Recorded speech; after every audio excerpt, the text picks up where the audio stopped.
What's up, guys? It's D-Lee Studios coming at you today, and today I'm going to be ranking my top 5 Batman movies, yes, after this intro.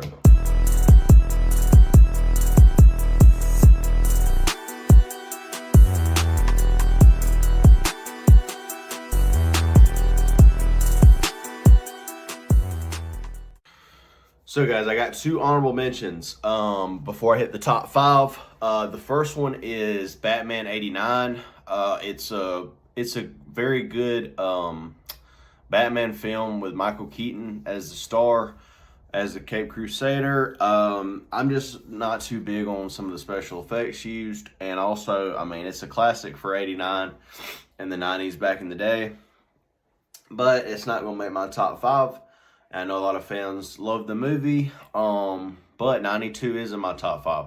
So yeah, that's one of my honorable mentions. Another one is gonna be Batman v Superman, and there's a lot of reasons why this is not my top 5. This movie had so much potential, and it did not miss on Batman's part at all. I thought the Batman parts were awesome. That is the best fight scene you'll ever see in any Batman movie. Ben Affleck is a great Batman. I don't care what anybody says. He just had the wrong side of the stick. He got screwed over. He did, because he had the best physique. He had some of the best acting, and I love the modulated voice they used in the movies. And I'll say, you got to admit, the Alfred wasn't too bad, and he was very dark. He killed people. This was a different kind of Batman. This was an older Batman who didn't really care to get what he wanted, and I love that about it. I mean, it didn't follow the same code as a lot of the other ones. But, I really enjoyed Batman v Superman. It just has some problems on Superman's part for me. And some of the plots were a little interesting. That is my other honorable mention. But now, let's get in the top 5.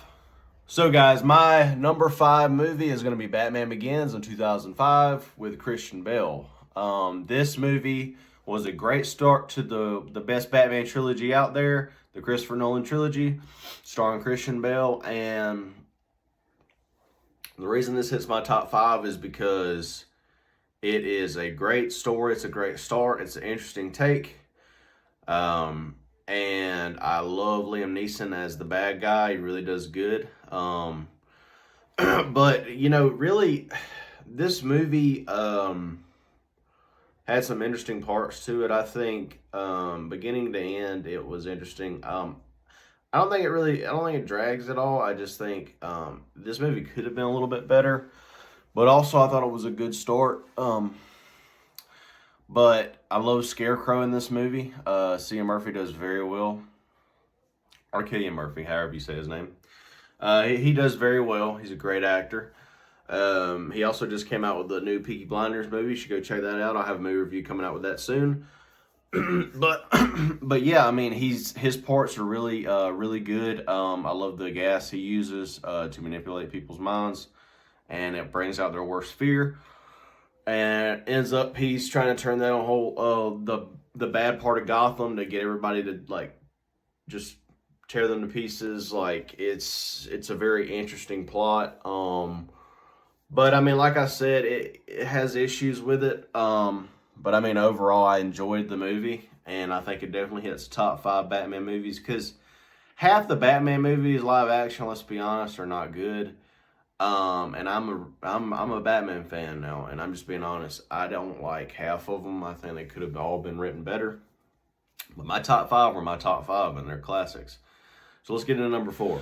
So number 4, I'm gonna go with Batman '92. Batman '92 is going to hit my top 4, and here's why. I loved the Penguin in there. Danny DeVito does a great job. Michelle Pfeiffer is Catwoman. She did awesome. She's hot, sexy. But really, if we're going to get into why I love Batman '92, I think we have to get into Michael Keaton's performance. He does really well. Also, Gotham set up, Tim Burton really set up Gotham to be very dark and comic book-like-y. I mean, the way he makes it looks very interesting. The criminals are very, very DC dark light, and I love the aspect. I love the approach he had to the movie. And the ending's interesting. With Catwoman kissing whoever he was played by a really big actor, but she ended up killing him by kissing him with electricity. It was actually really really interesting. And then that's the famous Michael Keaton just tears his rubber mask off. But I love the movie. It's a classic. I think you have to respect some of the older movies, especially from how far we've came from those to now with effects, stuff like that. But it's a really good movie. I think it holds up nice. Like I said, 89 doesn't hold up as well in my opinion. But yeah, let's get on to number 3. Some people might disagree with number 3 right here. I'm going Dark Knight Rises, and here's why. Bane. I don't care what you say. No one will ever play Bane as good as Tom Hardy did. That man is a beast. And he looked just like Bane, talked just like Bane. I mean, he is Bane in the comic book. I know he's smaller, and he's not this freaking really steroided up person. But for a live action, this was awesome. His whole vision was very well written, in my opinion. And I just enjoyed his performance every time he stole the spotlight. That was kind of like that was a lot of The Dark Knight, in my opinion, the trilogy. Christian Bale done great as Batman, but let's be honest, the villains were peak. Now, Batman Begins, he did the best. No, I think Scarecrow could have had a little bit more scenes. But let's be honest, The Dark Knight and The Dark Knight Rises, insane villains, man. It's iconic. And no one will play them better. Joker, interesting, which I'll get into that. But yeah, let's talk about this movie for a second. So Bane is from the League of Shadows, and he basically thinks Batman is soft. He's going soft, punishes him, sends him back to the hole, and Batman has to figure out a way to be stronger and escape and realize the bigger vision, and ends up coming back and beating Bane in the end. And I thought it was a very interesting take on the movie. I really loved this movie. A lot of people didn't. And I don't really understand why.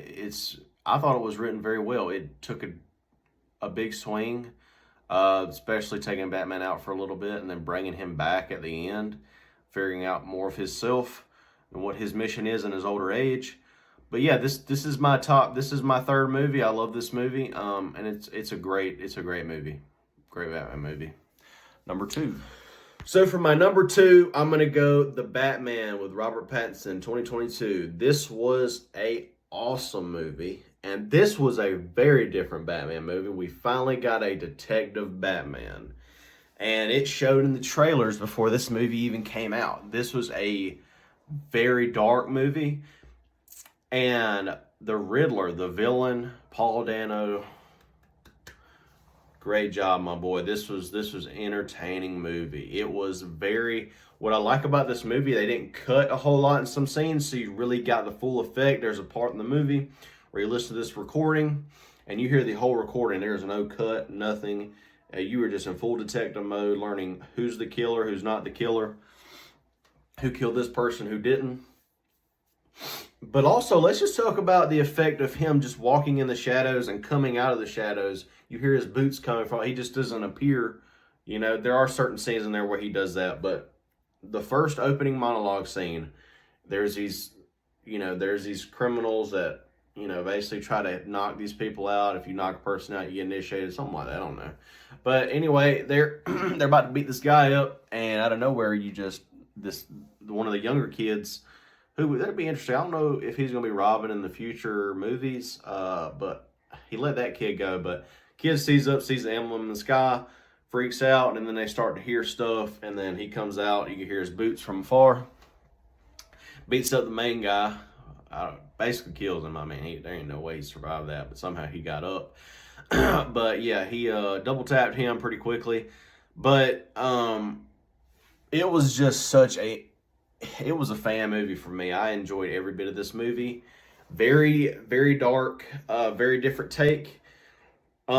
They used more of a horror aspect in this movie, which I enjoyed, and made it very more emo for Batman, which I also enjoy. I thought it was a different take. Robert Pattinson does an amazing job as Batman. His eye movement in the suit is the best acting I've seen in Batman at all. He's definitely the best Batman that I've ever seen on screen. Now, his Bruce Wayne could have some work. He's very whiny, which is fair. He's younger Batman. But he really stole the screen as Batman. You didn't see much of Bruce Wayne at all, which was good. It's called The Batman. You see more Batman, which I appreciate. But I wonder if they're going to use more of his Bruce Wayne aspect in the second movie, if he's going to grow at all. But yeah, guys, that's my number 2, and it's my personal favorite Batman movie as a Batman movie. But I'm ranking the top 5 as far as like the most perfect movie.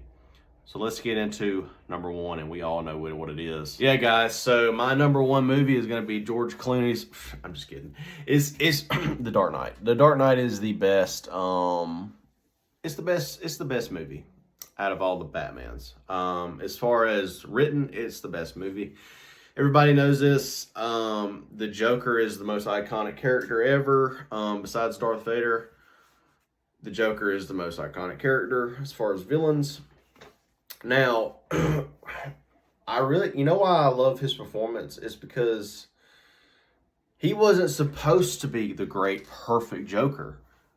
A lot of people hated on him when he got cast, and Christian Bale even said this on an interview while they were filming. Or after they got done filming, you just have to watch people perform. People get cast, and people are like, oh my God, why'd they cast him? It's just like Ben Affleck as Batman 2, and he was one of the best Batmans, in my opinion. He just got treated wrong. But most iconic Joker, man. This was a great performance. Every time he was on screen, you were wanting to watch. You were laughing at some stuff he would say. And he was the Joker, man. He did what he wanted to. He was scamming the mobs. This was a great performance. Christian Bale done really good in this movie as well. But like I said, the Dark Knight series, the trilogy in general, was taken up by the villains. The villains were so iconic to me, and they made the movie. Not saying that Christian Bale did a bad job. He did a really good job. But the villains are where it's at in these movies. And that's why I would flip number 2 and number 1 here when it comes to more of a Batman movie, because in these Dark Knight movies, you care more about watching the villains than you do Batman. And that's really not supposed to be, in my opinion, how you should write a Batman movie. But Christopher Nolan done what he thought was right, and he did well, I will say. These are great written movies. Now, I think that the aspect from...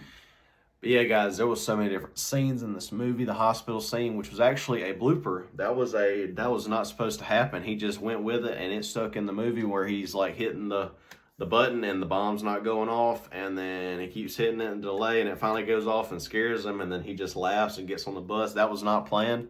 That was a blooper.